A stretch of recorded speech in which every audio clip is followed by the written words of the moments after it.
sale. The salesman practically gave it away. I stepped out of my sensible Honda, still in my work clothes, from a 12-hour day at the financial firm. My phone buzzed again. Probably another overdraft alert from my savings account. I'd been ignoring them for the past hour, praying it was all a mistake. Sydney. My voice came out steadier than I felt. Where did you get the money for this? She tossed her perfectly styled hair, identical to our mother's. Oh, don't start with the lecture. Mum and Dad helped me figure it out. Right, guys? Our parents stood in the background, champagne glasses in hand. Mum gave me that familiar pleading look, the one that always meant, don't rock the boat. Your sister needed reliable transportation, honey, Mum said, stepping forward. We just accessed that emergency account you set up for the family. The world tilted sideways. That wasn't an emergency account. That was my house down payment. $50,000. My entire savings. Don't be dramatic. Sydney rolled her eyes. You can save it up again. You're good with money. It's like your whole thing. Besides, you're always saying family comes first. Family comes first? I pulled out my phone, showing her the balance. You drained my account down to $127,943, without asking me, without even telling me. Dad cleared his throat. Now, Sophie, your sister has interviews coming up. She needs to make the right impression. Interviews? I laughed, the sound harsh and foreign. For what? The 3 jobs she's quit this year? Or the degree she never finished? That's not fair. Sydney's face crumpled into tears, right on cue. Mum, she's being mean. Sophie, please. Mum rushed to comfort Sydney. You know your sister's been struggling. We need to support her right now. You've always been the strong one. The strong one. The responsible one. The one they could count on to clean up their messes, cover their bills, keep their secrets.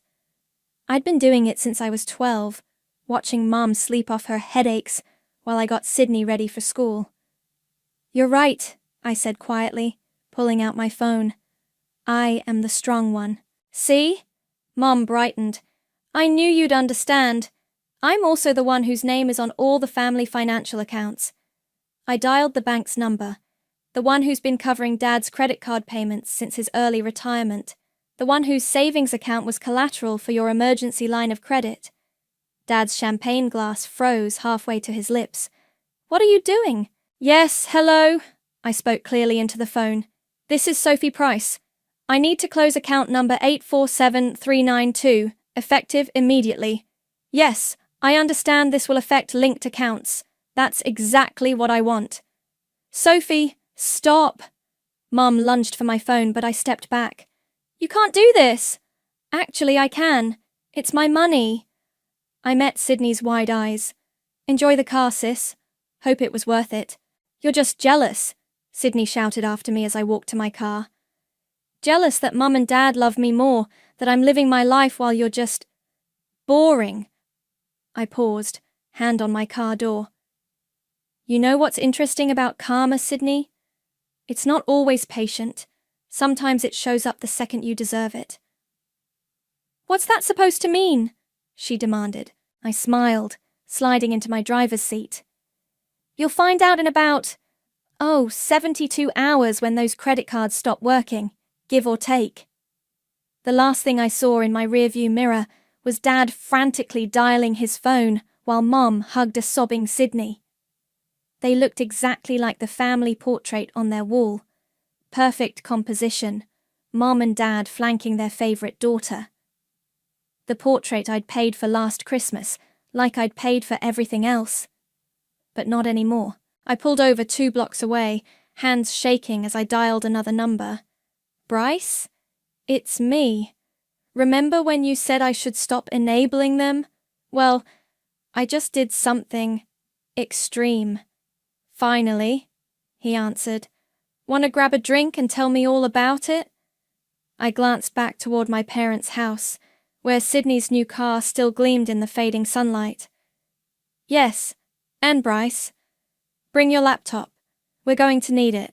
The sun set behind me as I drove away, leaving the golden child and her kingdom of cards behind. They say revenge is a dish best served cold, but I was just getting warmed up. 3 days, Bryce said, sliding his laptop across the bar. That's how long it'll take for the bank's system to fully process the account closure and trigger the domino effect. I stared into my gin and tonic, ice cubes clinking as I swirled the glass. They've called 17 times since yesterday. I stopped counting the texts. Let me see. Bryce scrolled through my phone. Sophie, please call us immediately. This is an emergency. Your sister is crying herself sick. Oh, this is rich. We raised you better than this. Did they, though? I took another sip. You know what I remember from growing up? Making Sydney's lunch while Mom was resting. Helping Dad balance checkbooks at 13 because he couldn't figure out why they were always overdrawn. Being told I couldn't go to my first choice college because Sydney needed braces. And now they took your house down payment. Bryce's fingers flew across the keyboard. Look at this. They've been siphoning money from your linked accounts for years. Small amounts, but it adds up. 20 here, 50 there. The bar's dim lighting couldn't hide the growing list of transactions. They thought I wouldn't notice, because I never did before. My phone buzzed again. Mom's face filled the screen. You should answer it, Bryce said. They need to understand this isn't a game anymore. I took a deep breath and picked up. Hello? Sophie! Mum's voice cracked with panic. The bank called. They're saying something about defaulted credit lines and frozen accounts. What did you do? Exactly what I said I would. I closed my accounts. But your father's cards aren't working. We have bills due. Sydney needs... I cut her off. What about what I need, Mom? Like the house I've been saving for since I was 23. That's different. We're family. Family doesn't steal from each other. We didn't steal. Mum's voice rose. We borrowed. You know we're good for it. I laughed. Are you? Really? Because according to Dad's credit report, yes, I can see it. I'm still listed as an authorized user. You're maxed out on 6 cards. Cards I've been making minimum payments on for 2 years. Silence crackled over the line. Sophie!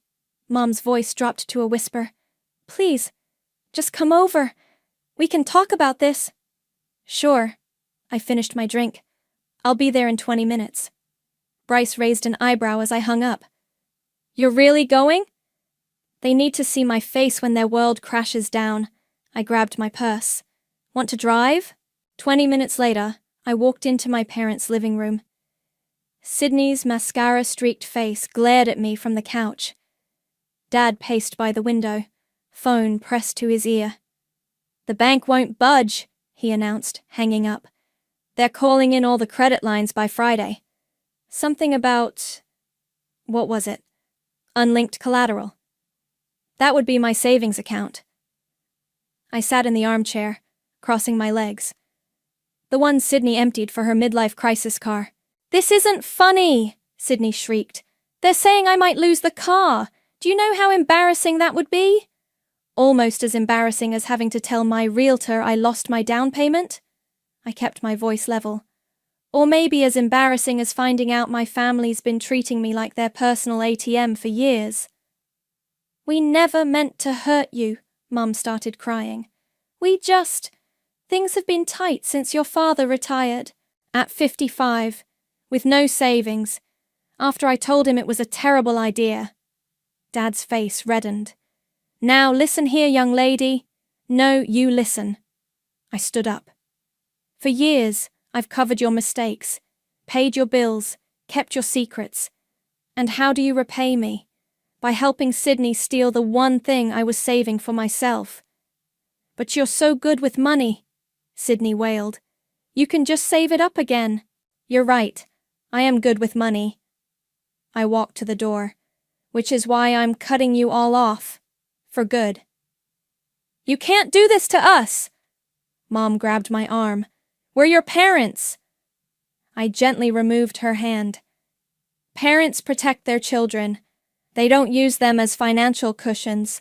They don't steal their dreams to fund another child's impulse purchases. Sophie, please.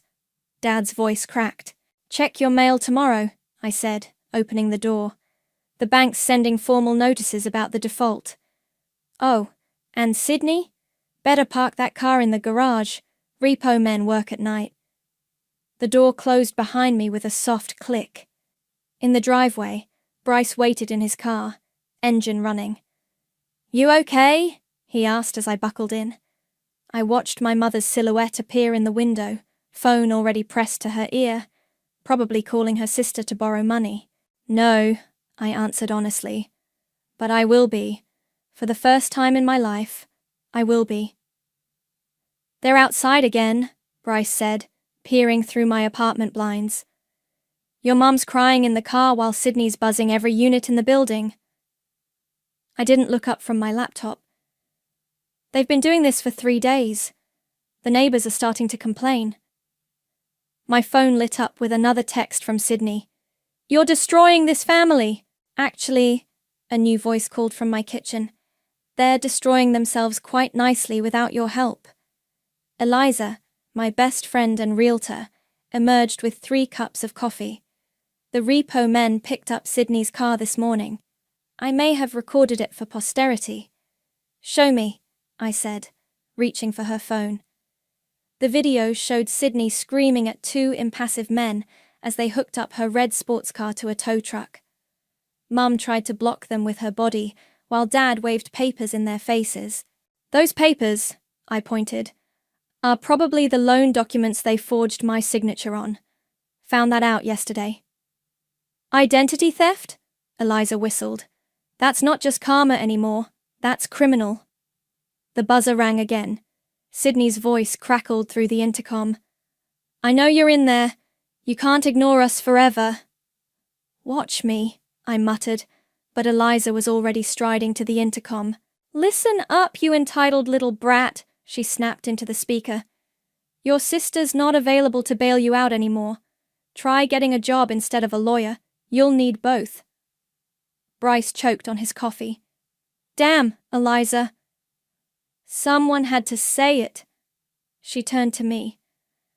Speaking of lawyers, did you file those identity theft charges? Tomorrow morning. I pulled up the documents on my screen. Along with proof they used my information to secure loans I never approved. The buzzer started again, this time continuously. Mum's voice joined Sydney's, both talking over each other in desperate pleas. That's it. Eliza grabbed her purse. I'm calling the police. This is harassment. Wait, I said, standing up. I'll handle it. I took the elevator down, my heart pounding but my steps steady. The lobby doors opened to reveal Sydney's mascara-streaked face pressed against the glass, Mum hovering behind her. Finally!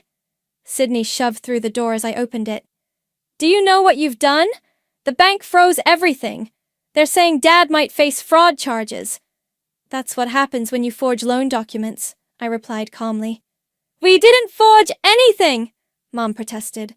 We just used your information as a guarantor. You've always helped before. Always helped? Something snapped inside me. You mean like when I was 14, getting up at 5 a.m. to tutor Sydney before school because you couldn't be bothered? Or when I worked 2 jobs in college while Sydney dropped out of 3 universities on my dime? That's not fair. Sydney stepped closer. You're just jealous because what? I cut her off. Because Mum and Dad love you more? They can keep their love. I'm done paying for it. Please, Mom grabbed my hand. We can fix this. Just talk to the bank. Tell them it was a misunderstanding. I pulled my hand away. Like when I was 10 and you borrowed my birthday money from Grandma for Sydney's dance lessons? Or last Christmas when Dad borrowed my credit card for her spring break trip? Those were different times. No. My voice was ice. Those were practice runs. You've been testing my boundaries my whole life, seeing how much you could take before I broke. Guess what? You finally did it. Sydney's face crumpled. But you're my sister. You're supposed to protect me. I did protect you.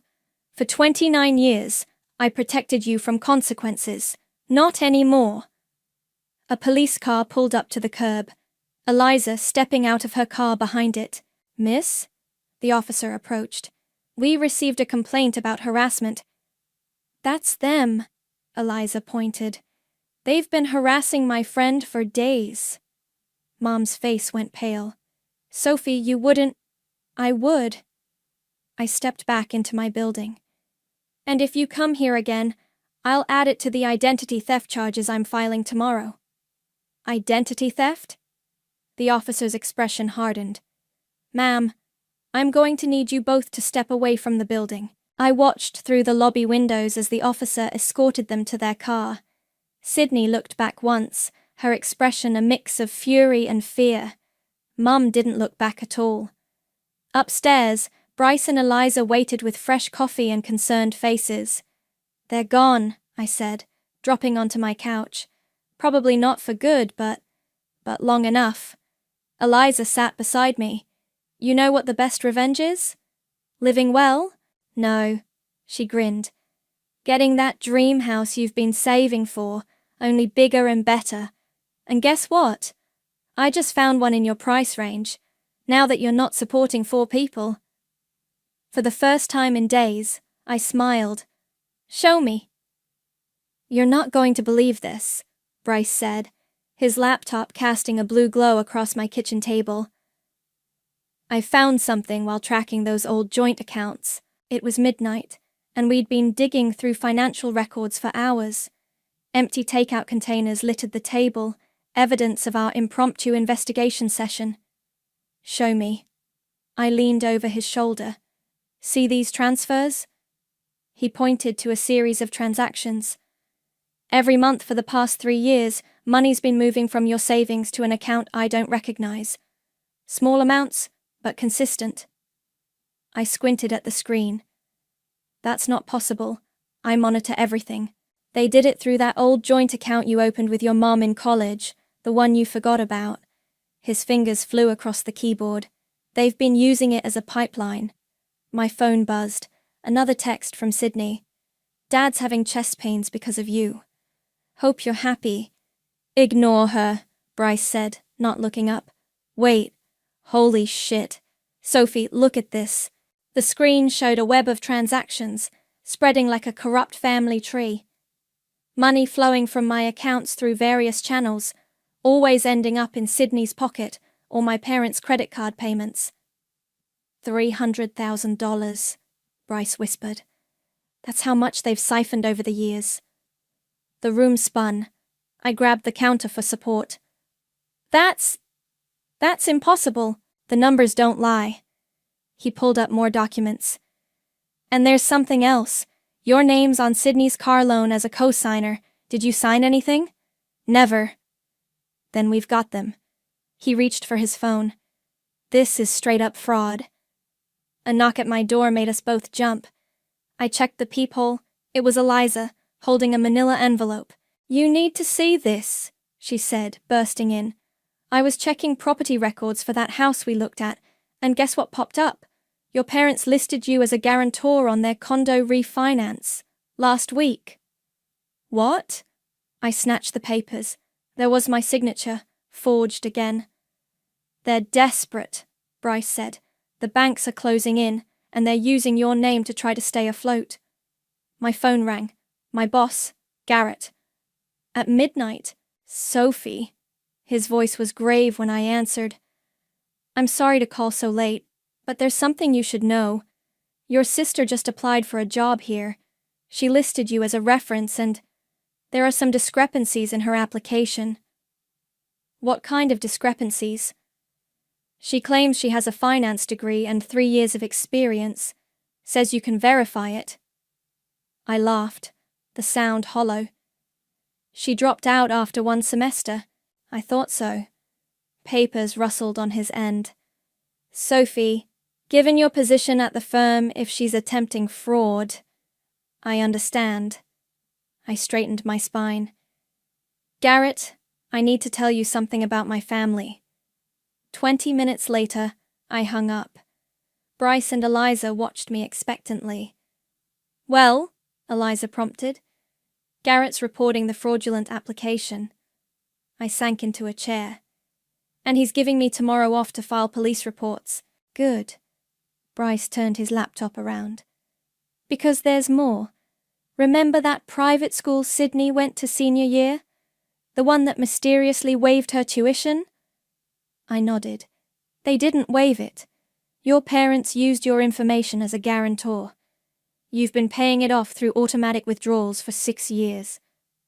Fresh rage coursed through me. That's why they insisted I keep that joint account open. They said it was for emergencies. The emergency was their lifestyle, Eliza snorted, and Sydney's inability to function as an adult. My phone buzzed again. A family group text from Mum. Your father's in the ER. His blood pressure's through the roof. Please, Sophie, if you ever loved us. Don't answer. Eliza grabbed my phone. They're trying to manipulate you. Again. I know. I stood up, pacing. But what if he's really sick? Then that's on them, Bryce said firmly. They made their choices, for years. Another text popped up, this time from Sydney. If anything happens to Dad, it's your fault. I'll never forgive you. I took my phone back from Eliza, typing quickly. If anything happens to Dad, it's because of choices you all made. Choices that are about to have very real consequences. What are you going to do? Eliza asked softly. I looked at the stack of evidence on my table.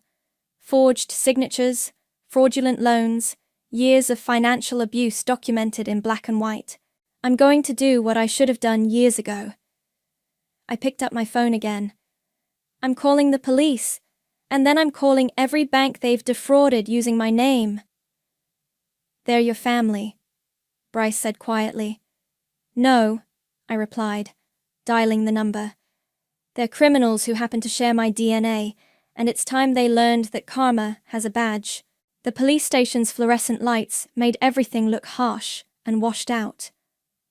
Detective Rivera spread the documents across her desk, eyebrows rising as she flipped through each page. This is extensive, she said, looking up at me. And you're saying this has been going on for years?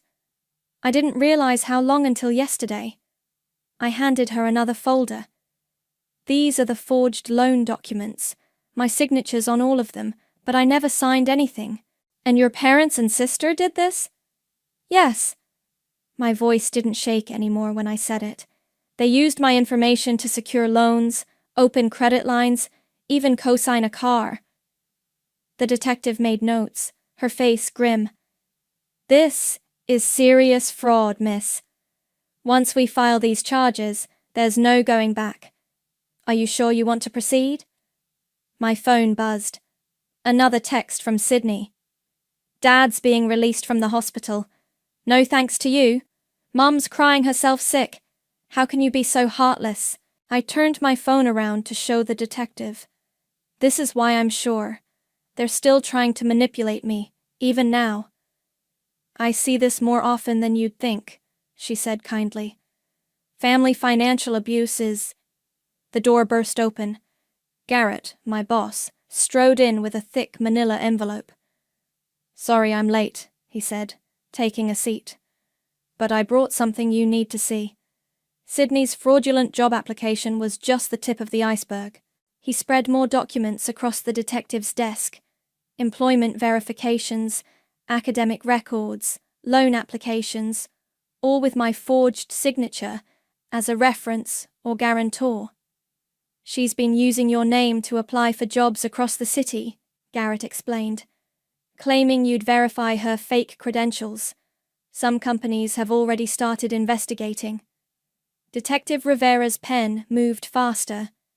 This changes things.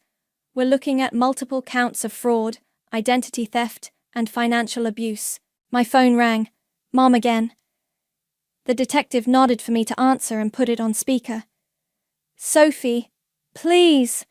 Mom's voice crackled through. The bank is threatening to press charges against your father. They're saying something about loan fraud. You have to help us. I can't, Mom. Not anymore. But we're family, after everything we've done for you. Everything you've done for me? I laughed. You mean stealing my identity? Forging my signature? Draining my accounts? We never meant to hurt you. We just needed help. And you're so good with money. Mrs. Price, Detective Rivera cut in. This is Detective Rivera with the Financial Crimes Unit. I advise you to stop talking and contact a lawyer immediately. The line went dead. That should give them something to think about, the detective said, gathering the documents. We'll start processing these right away.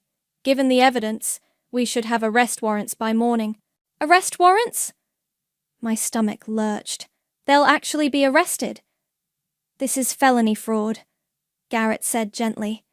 What did you think would happen? Before I could answer, my phone exploded with texts from Sydney. What did you do? The police are calling Mom and Dad. I can't believe you'd betray us like this. You're dead to me.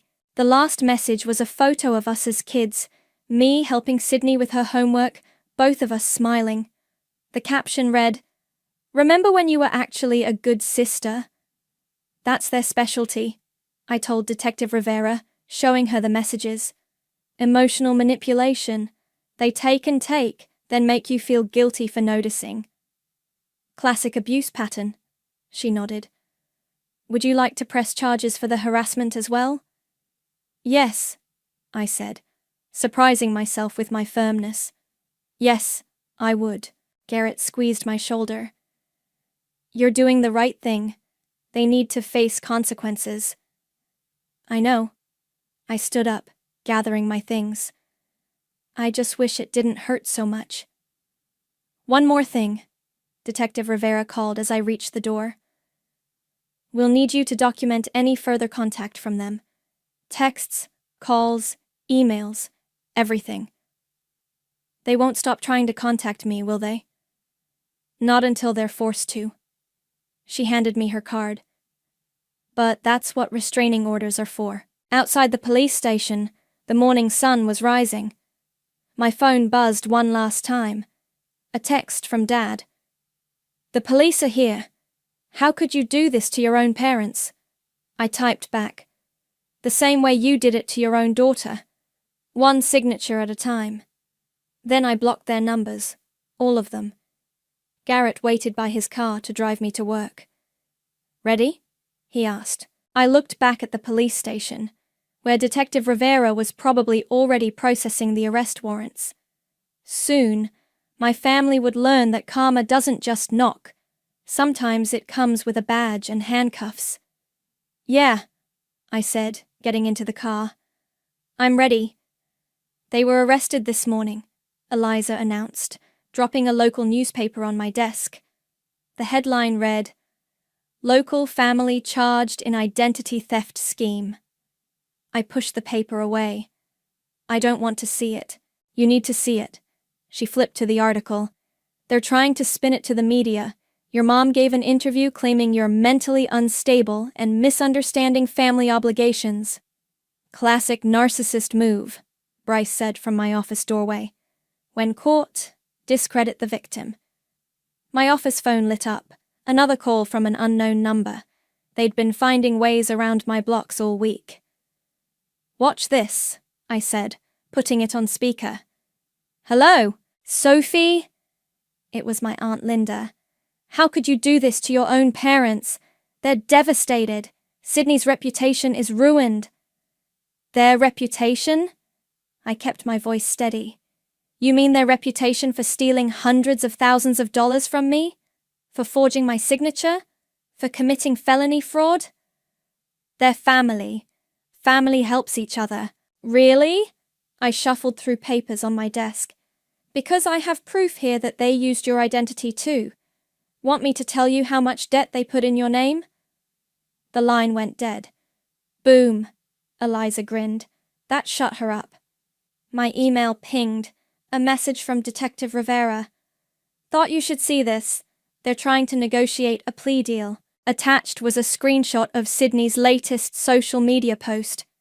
"My sister destroyed our family because she's jealous of my success.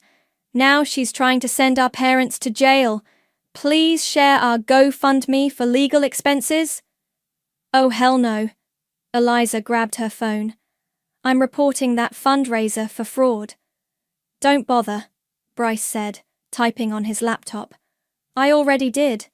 And I may have sent screenshots to the prosecutor showing them trying to raise money while claiming poverty to the court." My desk phone rang again. This time it was Garrett. "Sophie, come to my office. There's something you need to see." In his office, Garrett had more papers spread across his desk. "Your sister's been busy. She tried to open credit cards at 6 different banks using your work information as verification. When that failed, she tried using the firm's name." "She what?" "It gets better." He handed me a letter. "She applied for a job at our biggest competitor, claiming she was a junior analyst here. Used your name as a reference again." "I'll add it to the fraud charges," I said, reaching for my phone. "Already did." He leaned back. "But that's not why I called you in. The board was impressed with how you handled this situation. They're offering you a promotion, senior risk analyst." I blinked. "What?" "You spotted financial fraud in your own family and had the courage to report it. That's exactly the kind of integrity we need in risk management." Back in my office, Eliza and Bryce waited expectantly. "Well?" Eliza demanded. "I got promoted." "Yes!" She hugged me. "See? Karma works both ways." My phone buzzed, an email from my parents' lawyer. "Your parents are willing to take a plea deal, but they want you to write a letter to the judge asking for leniency." "Delete it," Bryce advised. "No," I started typing. "I'm writing back. Dear Mr. Harrison, my parents and sister committed systematic financial fraud over several years, stealing my identity and hundreds of thousands of dollars. They showed no remorse until court. They continue to harass me and attempt to manipulate public opinion. I will not be writing a letter of leniency. Instead, I will be submitting a victim impact statement detailing every forged signature, every stolen dollar, and every attempt to destroy my reputation when I finally stood up for myself. They wanted to play games with the legal system? Game on. Regards, Sophie." "Savage," Eliza whispered, reading over my shoulder. "No." I hit send. "Just honest. Finally." My phone lit up with a text from Detective Rivera. "Your parents' house just went into foreclosure. They're being evicted next week." I stared at the message, remembering Sunday dinners in that house, holidays, birthdays. All fake. All built on stolen money and lies. "You okay?" Bryce asked softly. "I will be." I looked out my office window, where the city stretched out below. Somewhere out there, my family was facing real consequences for the first time in their lives. You know what's funny? They always said I was the responsible one, the boring one, the one who needed to help everyone else shine. And now? Now I'm the one with the promotion, the clean credit score, and the clear conscience. I turned back to my desk. They can keep their drama. I've got work to do. Speaking of work, Eliza pulled out her tablet. "Ready to look at more houses? There's a beautiful one just listed. Perfect for a newly promoted senior risk analyst." I smiled. "Show me." The courtroom felt smaller than I expected. My parents sat at the defendant's table, looking diminished in their court-appropriate clothing. Sydney slouched in the gallery behind them, shooting me venomous glares. "All rise," the bailiff called. Detective Rivera squeezed my hand as I stood. "You ready?" I nodded, gripping my victim impact statement. 3 pages that had taken weeks to write, each word weighted with years of suppressed truth. "The state versus April and Philip," the judge began, but was interrupted by commotion at the courtroom door. My parents' lawyer rushed in, whispering urgently to them. Mum's face crumpled. Dad's shoulders slumped. "Your Honor," their lawyer addressed the court. "My clients wish to change their plea to guilty on all counts." Sydney's gasp echoed through the courtroom. "Mum! Dad! No!" The judge peered over his glasses. "You understand this means no trial? No chance to present your defense?" "We understand," Dad said, his voice barely audible. "Very well." The judge shuffled papers. "Before sentencing, we'll hear the victim impact statement. Miss Price?" I walked to the podium, my heels clicking on the marble floor. The statement trembled in my hands. "Your Honor," I began. "I've spent weeks trying to calculate the exact financial damage my family caused. The stolen money, the forged loans, the fraudulent accounts. But the real cost? That's harder to quantify." Mom started crying. I kept going. "How do you measure the cost of betrayal? Of discovering that every time your parents said, 'I love you,' they were really saying, 'I love what I can take from you'?" "That's not true." Sydney stood up. "We're family." "Miss," the judge warned, "sit down or be removed." I turned to face my family directly. "You taught me that family means sacrificing everything for each other. But that was a lie. What you really taught me was that family means having convenient victims who won't press charges." "Sophie, please." Mom reached out. "We can still fix this." "No, Mom, we can't. Because you're not sorry you did it. You're sorry you got caught." The judge cleared his throat. "Given the defendant's guilty plea and the extent of their crimes, I'm prepared to deliver sentencing." "Wait!" Dad stood up. "Your Honor, please. We did it for our daughter." "Which one?" I asked quietly.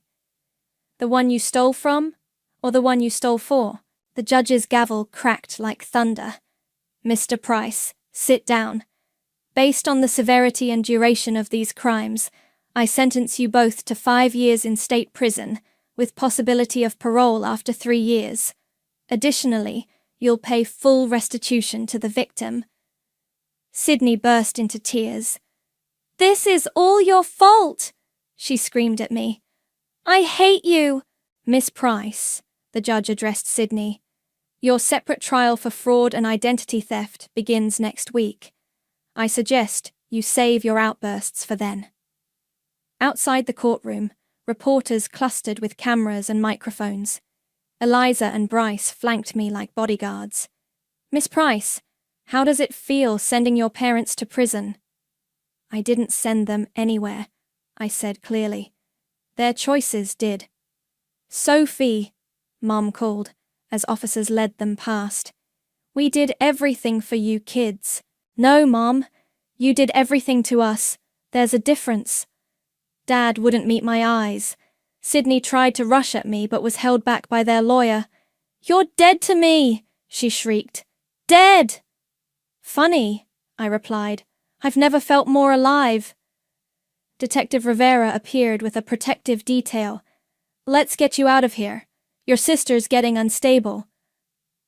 In the parking lot, Bryce opened his car door for me. "Want to get a drink?" "Actually," I pulled out my phone, showing him an email. "I have a house closing to get to." "Now?" Eliza perked up. "The one we looked at last week?" "That's the one." I smiled. "Turns out karma has good timing. My parents lose their house the same day I buy mine." "Sophie!" Sydney's voice rang across the parking lot. She'd broken away from the lawyer. "You can't do this! Where are Mom and Dad supposed to live when they get out?" "Not my problem," I called back. "Try getting a job instead of a handout. I heard Walmart's hiring." As we drove away, I watched in the rearview mirror as officers led my parents to the prison transport van. Sydney stood alone on the courthouse steps, mascara running, screaming into her phone. "You okay?" Bryce asked softly. I thought about the house waiting for me, about my promotion, about the weight lifting from my shoulders with each mile we drove. "You know what?" I said. "For the first time in my life, I actually am." Good. He smiled. Because we've got a closing to get to. Ready to start your new life? I looked ahead at the road stretching before us, clear and bright. More than ready. Let's go home. Last box, Bryce announced, setting it down in my new kitchen. Sunlight streamed through the bay windows, catching the granite countertops I'd fallen in love with during the viewing. I still can't believe this is mine. I ran my hand along the smooth surface. All mine. Better believe it. Eliza burst through the door with champagne. Because this calls for a celebration. First night in your new house. My phone buzzed. A news alert. Sydney's sentencing had finished. I clicked the link. Local woman gets 3 years for identity theft. Sydney Price, 24, was sentenced today for multiple counts of fraud. Don't. Eliza grabbed my phone. This is your moment. No family drama allowed.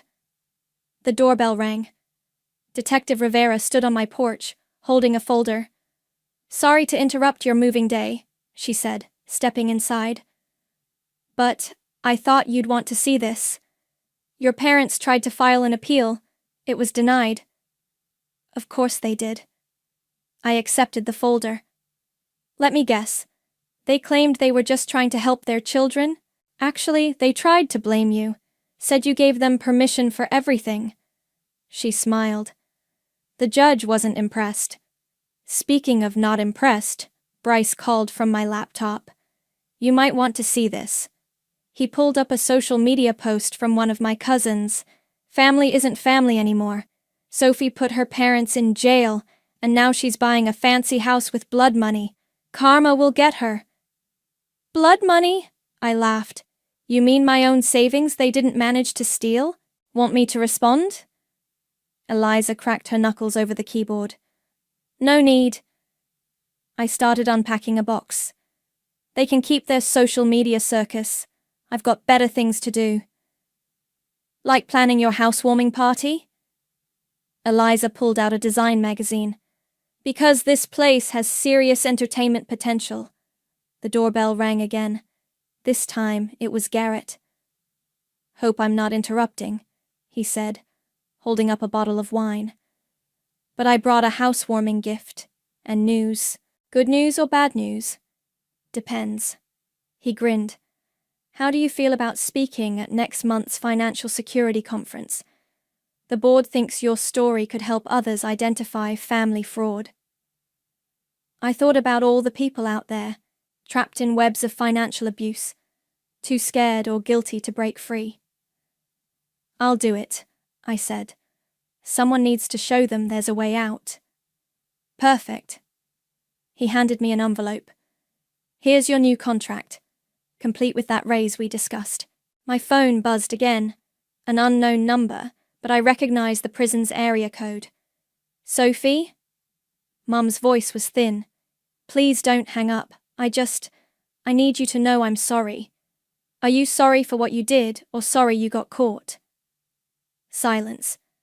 That's what I thought. I kept my voice steady. Goodbye, Mum. Wait, your father and we'll have nowhere to go when we get out. Sydney's obviously not in a position to help. You're right. She's not. Because you taught her that taking is easier than earning. I looked around my new kitchen, at my friends unpacking boxes and opening wine. But you taught me something too. You taught me exactly who not to be. I hung up before she could respond. You okay? Bryce asked softly. Better than okay. I grabbed wine glasses from a box. I'm free. To freedom! Eliza raised her glass. And to karma finally doing its job. Detective Rivera checked her phone. Speaking of karma, Sydney's being transferred to state prison tomorrow. Want me to keep you updated? No, I said firmly. I don't need to know what happens to them anymore. Their story isn't my story. Then what is your story? Bryce asked, helping me unpack dishes. I looked around my new kitchen, at the sunlight painting warm patterns on walls that were truly mine. At friends who supported me through everything. At a career that rewarded integrity instead of manipulation. My story? I smiled. My story is just beginning, and this time I'm writing it myself. Well then, Eliza raised her glass again, to new beginnings, and to Sophie, the woman who proved that sometimes the best revenge is living well, and paying attention to your bank statements, Detective Rivera added with a wink. We laughed, the sound echoing through my new home, my real home, built on truth instead of lies, strength instead of manipulation, independence instead of guilt. Outside, a moving truck drove past, carrying my parents' repossessed furniture to auction. But I didn't watch it go. I was too busy planning where to hang my art, choosing paint colors, making this space mine. They say home is where the heart is, but sometimes home is where you finally set your heart free. So, Eliza pulled out her tablet. About that housewarming party? I grinned. Show me what you're thinking. This time, every decision would be mine. Every choice would be clear, every dollar would be earned, and it felt absolutely perfect.